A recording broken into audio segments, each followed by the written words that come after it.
We've got a big doubleheader today in the Dragons franchise, and we will start with the Los Angeles Rams returning to St. Louis, and then we head on the road to face off against the Pittsburgh Steelers. In the last episode, we split our two games, improving to 3-8 on the year, and we also had a prospect profile in which we went over the pass catchers in the draft class. So in the two games that we played, we lost to the Falcons, and then we beat the Texans by 1 with a game-winning touchdown at the buzzer by Michael Gallup with time expiring. It was a crazy game, a crazy finish. If you missed that episode or any episode of the series, I recommend you check out the series playlist so you don't miss out. As I mentioned, we had a prospect profile in the previous episode, and we've got another one today. After going through the pass catchers last time around, we're going to go through the hog mollies in this episode, the offensive and defensive linemen, which we'll be doing a little bit later. Let's start with this matchup here against the Los Angeles Rams, and this game is interesting for a number of reasons. We beat the Rams back in LA earlier in the year, back in week 6, for our first win of the season, so the Rams are looking for revenge. But that does not compare at all to the animosity that the St. Louis fan base has dealt with over the last 7 years since they lost the Rams to LA. With the Rams returning here to St. Louis, we know what we've got to do, and that's get the W.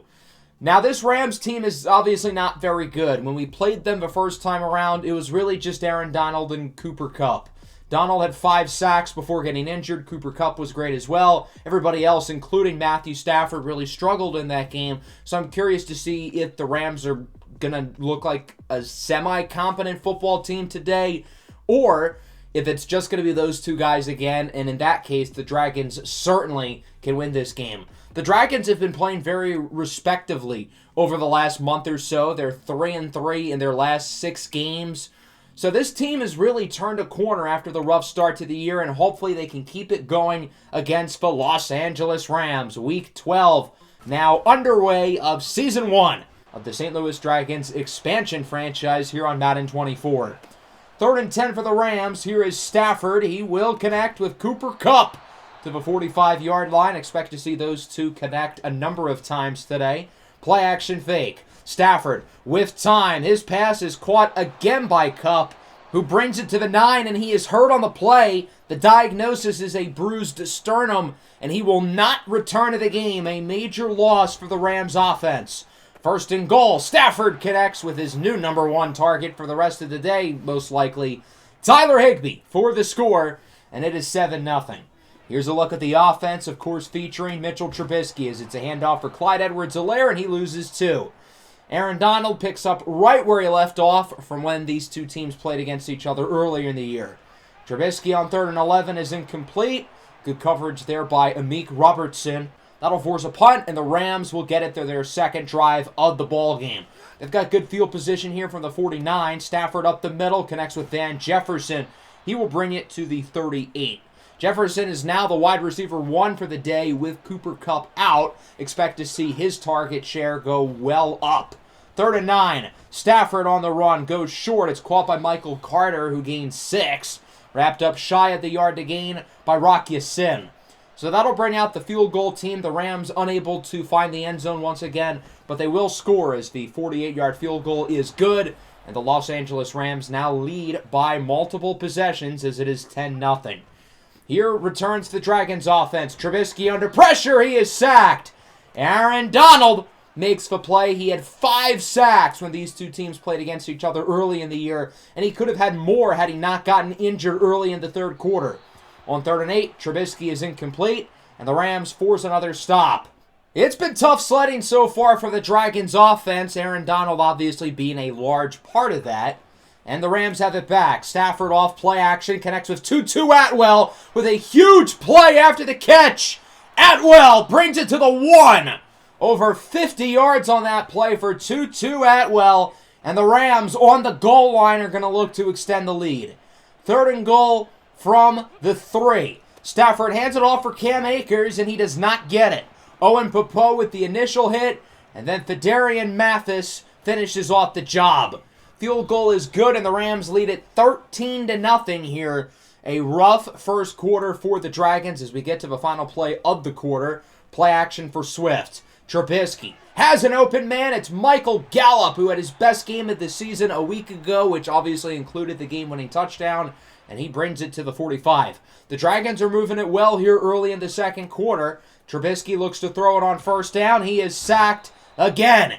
Aaron Donald with his second of the ball game. The Dragons still have no answer for him. 3rd and 9 now. Trubisky drops back under pressure, misfires. Greg Dortch, the intended target. But it looks like the Dragons will be able to score here as Cameron Dicker, the kicker, is on from 49, and his kick is right down Main Street. The Dragons on the board. It's now 13-3. The Rams back with it. 7 to go here in the second quarter. Stafford looks to throw it. He's going to go downfield. It is intercepted! Rock Ya-Sin, what a play! He was able to drag both feet in bounds to force the turnover. One of the best defensive plays of the year for the Dragons. Can they capitalize? There's Michael Thomas to the 49. That's a good start to the drive. 2nd and 10 now for St. Louis. Trubisky pitches it for DeAndre Swift to the right side with rushing room. Jukes away, and Swift will bring it to the 26. A big gain for DeAndre Swift. He gets 23 yards, and the Dragons all of a sudden are really gaining some momentum here in the second quarter.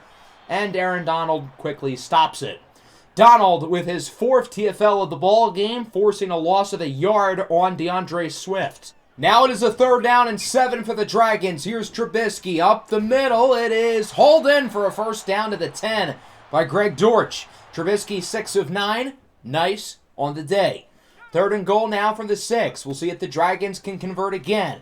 Trubisky's pass is caught for a touchdown.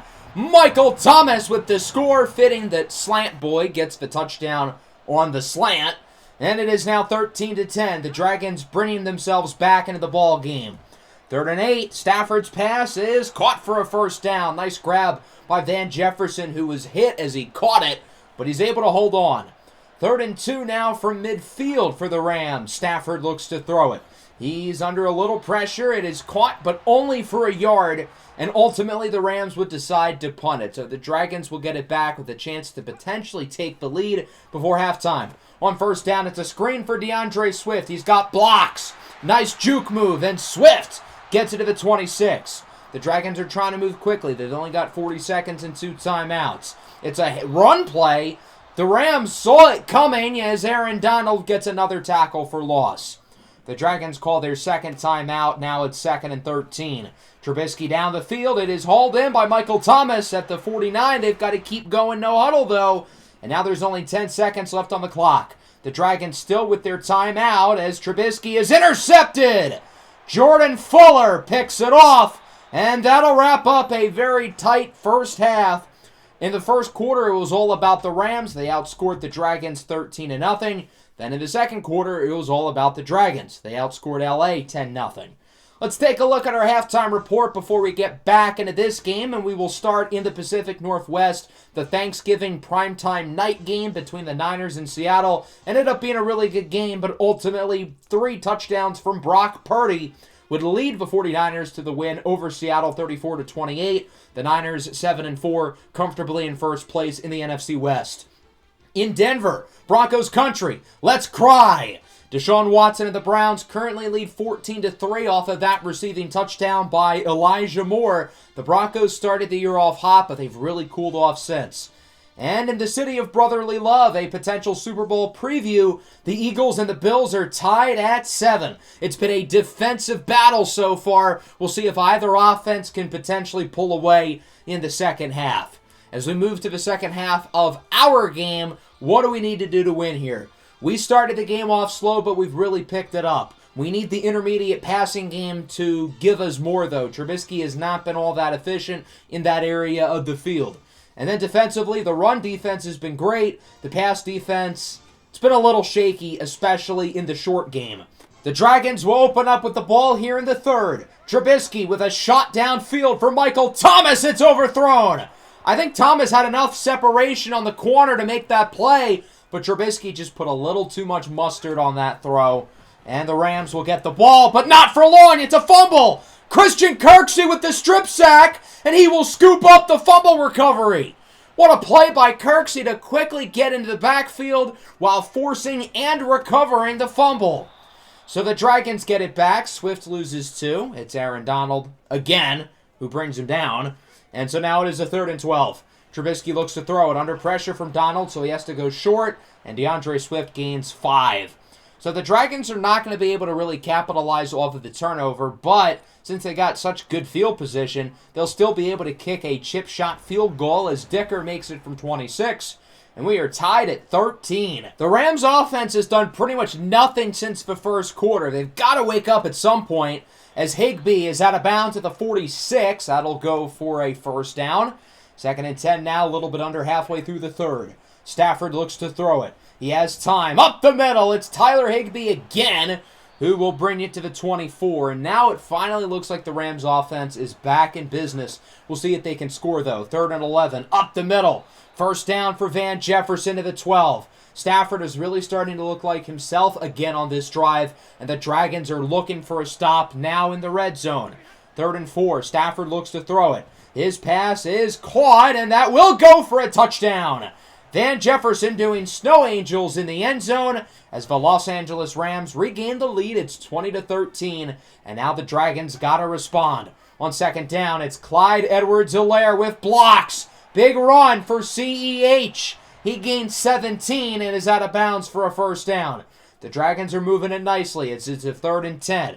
Trubisky on the run. Misfires for Greg Dortch.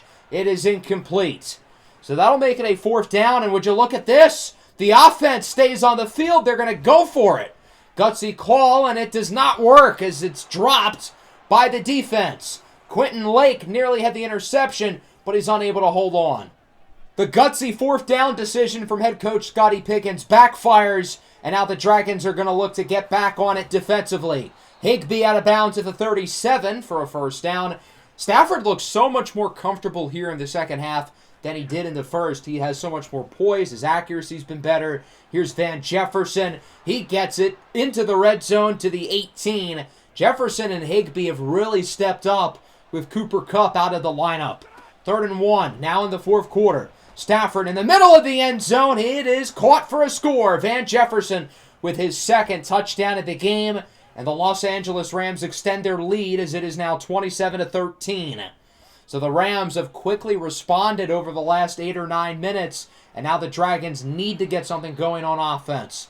Good run to the left side by Swift as Sean McVay looks like he wants to square up. What's that about, Coach? 2nd and 5. Trubisky up the middle for Michael Gallup. He'll get the first down. Good play after the catch as the Dragons are looking to keep it moving. 3rd and 4. Trubisky looks to throw it. He's going to look for the end zone. It's overthrown for Gallup. The Dragons are obviously going to go for it here on 4th and 4. What do they have to lose? Trubisky under pressure, and it is dropped. Will Dissly had it in his hands, but it was ripped away. Incomplete. Let's go to the following Dragons possession. There's another 4th down. Trubisky fittingly is sacked by Aaron Donald to wrap up the game.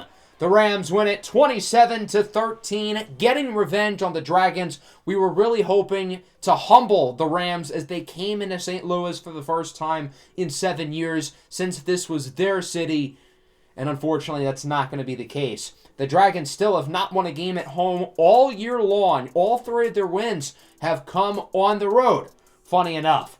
As we take a look at the numbers, Matthew Stafford started the game off slow, but he was really impressive. Trubisky was blah. I mean, he wasn't horrible, but he wasn't good.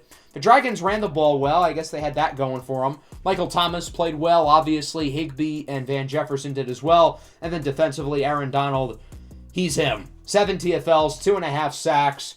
I do have to shout out Rock Ya-Sin and Christian Kirksey. They both played well for us defensively, as did Devin White, although he plays well for us every week. So unfortunately, we're unable to get the win, and that'll move us down to a record of 3-9, and the whole team is going to lose 10 morale, as if Michael Gallup's morale can't get any lower. Here's a look at your scores around the league here in Week 12. As for your players of the week, Aaron Donald is not there. It's actually Jordan Brooks defensively in the NFC. He had 2 fumble forces and 2 fumble recoveries. Impressive. So that'll bring us into Week 13 against the Steelers, but before we go over this game, let's cover our prospect profile. So far, we've gone through quarterback, along with the offensive skill positions, running back, wide receiver, and tight end. Today, we're going to look at the trenches, the big fellas, the hog mollies, the offensive and defensive lines. Our offensive line is not very good, and I think we would be foolish to not add a couple of offensive linemen in this year's draft, especially considering it's a pretty good group across the board at tackle and within the interior as well. Let's start with the tackle positions. We've got multiple players potentially going in the first round, including Sharif Sully out of Texas Tech. He's the top projected left tackle currently in the class, although there are a couple players who are not far behind. Sully is good size, 6'6", over 330 pounds. He's a really good pass protector. I think that's the best area of his game, and I think with his athleticism, he's going to be a top 20 pick, and he's going to be a day one starter in the NFL. Wolfgang Simoneau from Kentucky and Babacar Diassi from Texas both could go in the first round. I think Wolfgang in particular is a pretty talented player. He's had a great season this year with Kentucky. He's well-rounded across the board. Doesn't really have many major weaknesses, while Diassi is a little bit more raw, but he's an impressive athlete. As for the right tackle position, again, we've got two guys here who I think will most likely be first-rounders, and that starts with Joyce Mondo out of the University of Georgia. He's a smart, physical offensive lineman, and he is a people mover. He is a force to be reckoned with in the run game, and opposing defensive linemen do not like playing against him. Luke DiNardo from LSU is kind of on the opposite end of the spectrum. He might be the best pass protector in the entire class. Somebody who, when he's moving backwards, he knows how to keep his footwork, and he does not let opposing pass rushers touch the quarterback. As a run blocker, though, he's got a long ways to go. He's not very good in space, trying to move people up front, but I think there is some real upside. As we look at the guard spots, I think J.T. Robinson out of North Carolina could go in the first round. He's a little bit inconsistent, especially as a run blocker, but I think he's a solid enough athlete to where he can play multiple positions on the offensive line and could be worth a first rounder. I think it's a deep group at guard with Maxwell, Broomley, Lewing, even Hanley as well. And then at right guard, Finn Heineman is a super talented player out of the University of Maryland. He's a really impressive athlete who I think is going to really impress scouts at the Combine. I don't want to compare him to the likes of Zach Martin and Quentin Nelson, but I think he might be the best prospect we've seen since those guys, with his fluid athleticism along with his overall ability, especially in the run game. Then we go to Odorion Michael out of Utah. He's a pretty talented player as well. He's a very good run blocker, and he's really improved this year in the passing game. However, it's his ability in the run that I think is really going to entice teams likely on day 2. Staten Humphreys from West Virginia is a pretty good player. Even down the board, guys like Reese and St. Matthews look pretty good. And then at center, we start with Trust Adams out of Duke. Right now, I think he's the only center projected to go in the top 2 rounds at this point. Adams is a tough, gritty, physical lineman who does not take a snap off. He needs to bulk up, though. He's less than 300 pounds. He's going to need to gain 20 or 30 pounds before the Combine to cement himself as a first-rounder. I think Reed Erthenhager out of Indiana is not much worse than him as a prospect, despite the fact that he's being looked at as a fringe top 100 pick. I think Erthenhager is a really well-rounded player. I think he's a good athlete as well, and he does have the size at 320 pounds. I definitely would expect the Dragons to look to add to the offensive line, and they've got to add to the defensive line as well. The pressure has been very inconsistent. The run defense has been very inconsistent. And lucky for us, this draft is loaded with defensive linemen. If we don't get the number 1 pick and we're picking somewhere else in the top 5, we're probably going to end up picking one of these defensive linemen because these are the next best players on the board, and that starts with Mustafa Nasir out of Oregon. A lot of scouts believe that Nasir is the best non-quarterback in the entire draft class, and it's easy to see why.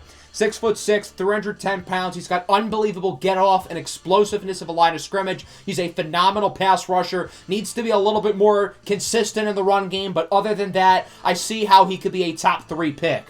So Lamane Sumaro out of Notre Dame is in a similar boat. This is another guy who I think could be one of the top 3 picks in the draft. He's got incredible length and twitchiness off the edge. He's got a wide array of pass rush moves.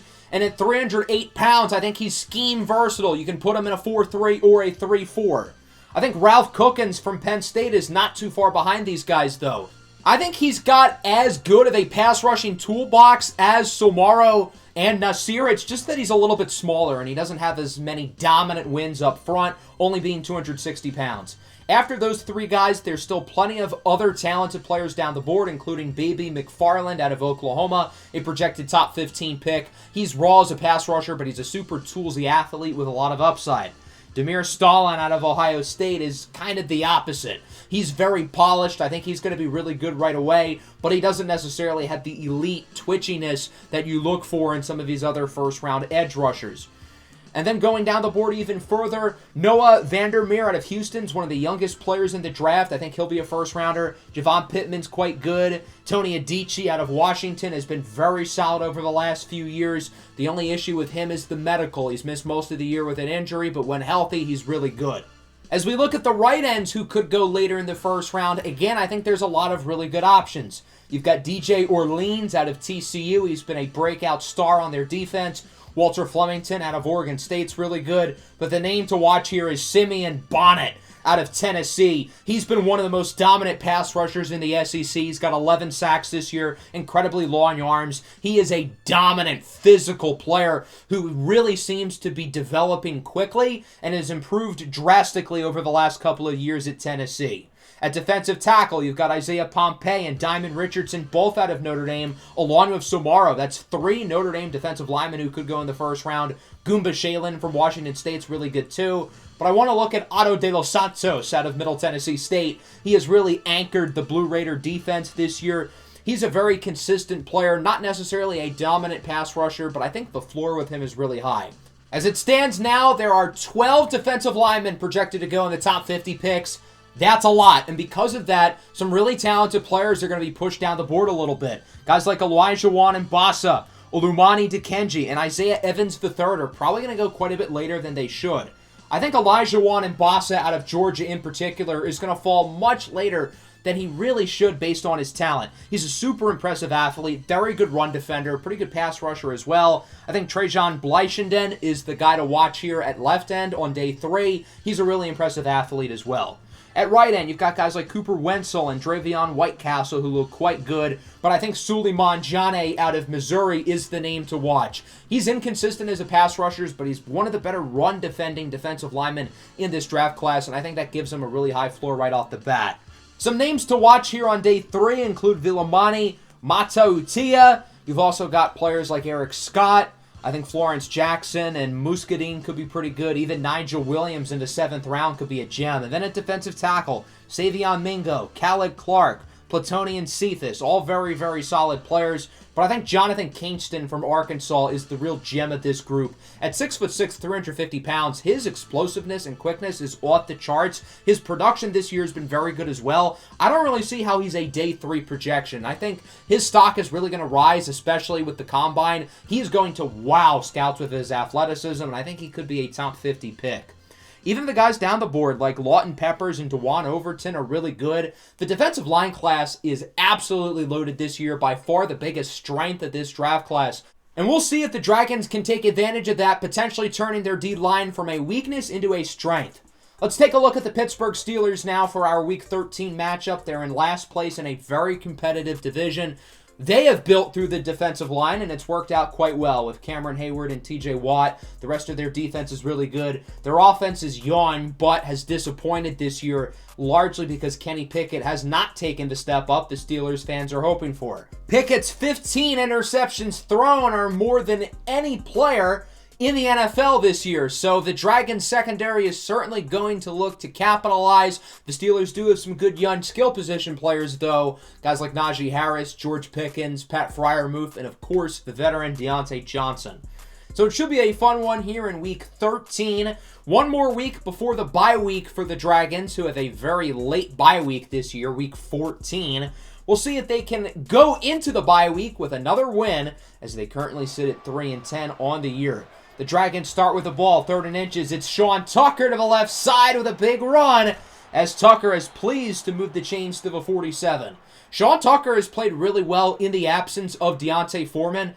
Now, Foreman is back healthy today after missing 6 games, but Tucker is still going to get some carries. Trubisky incomplete on 3rd down, the former Pittsburgh Steeler quarterback, and that'll bring out the Steelers offense, led by Kenny Pickett.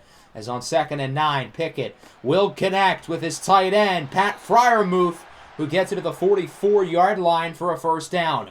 3rd and 7 now for the Steelers. Kenny Two Gloves goes downfield. It is caught by George Pickens to the 20. Pickens burns Caleb Farley, creating plenty of separation. Pickett slightly underthrew the pass, but Pickens had so much space, he's easily able to make the play. On 2nd and goal, Najee Harris is in for a touchdown, and to make matters worse, Caleb Farley broke his ribs on that play. Not ideal. The Steelers lead 7-0. DeAndre Swift loses 3. He's wrapped up by the veteran Cameron Hayward. Even as an older player, still getting the job done, one of the more underrated players in the game. 3rd and 11, it's incomplete for Michael Thomas.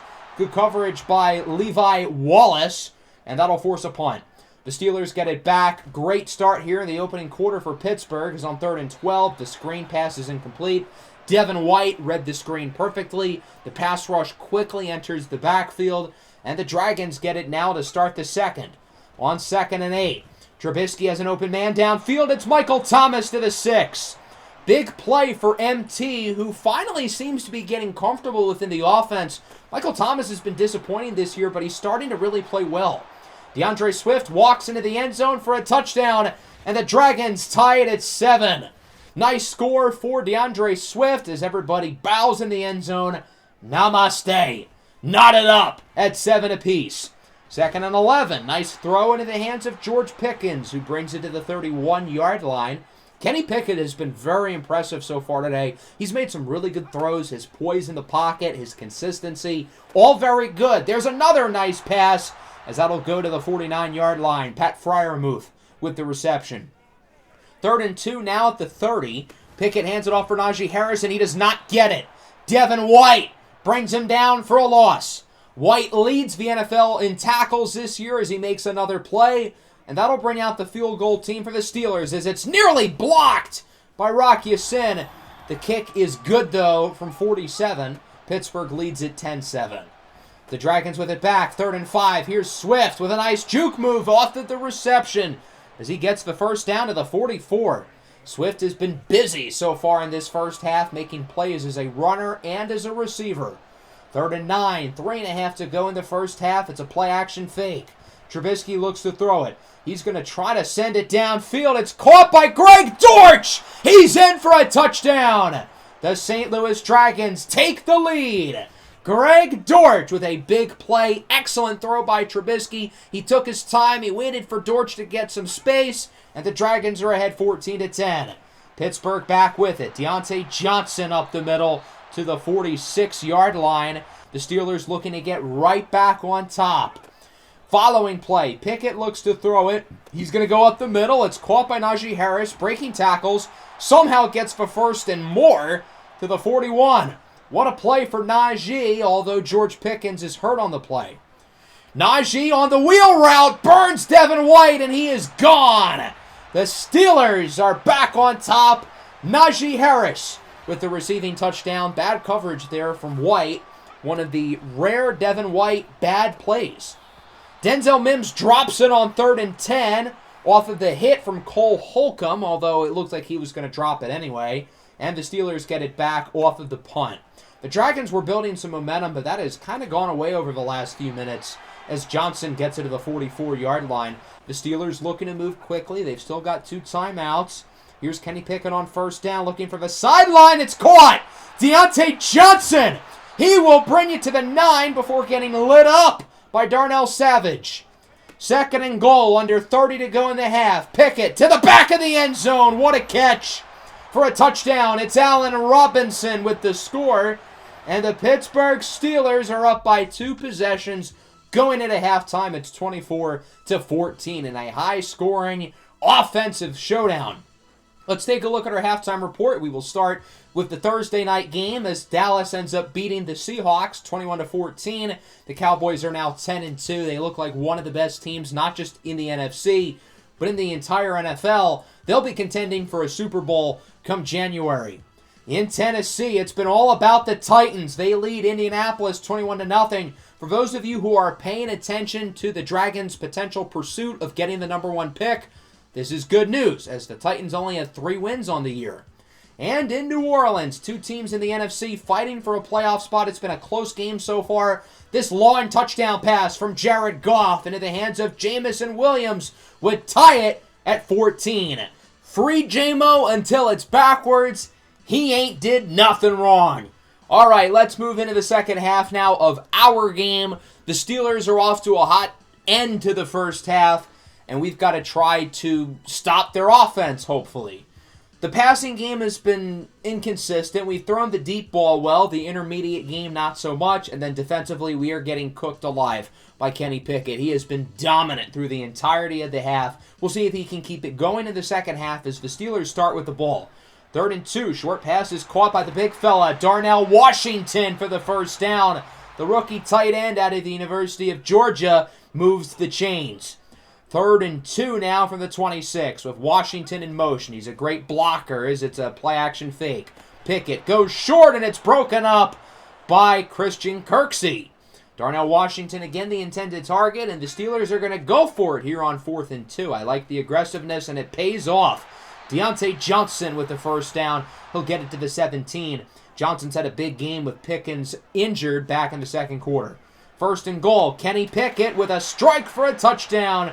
It's James Washington with the touchdown. Back with the Steelers, who drafted him a number of years ago. He's bounced around the league over the last couple of seasons. Finds himself back home in Pittsburgh. It's now 31-14.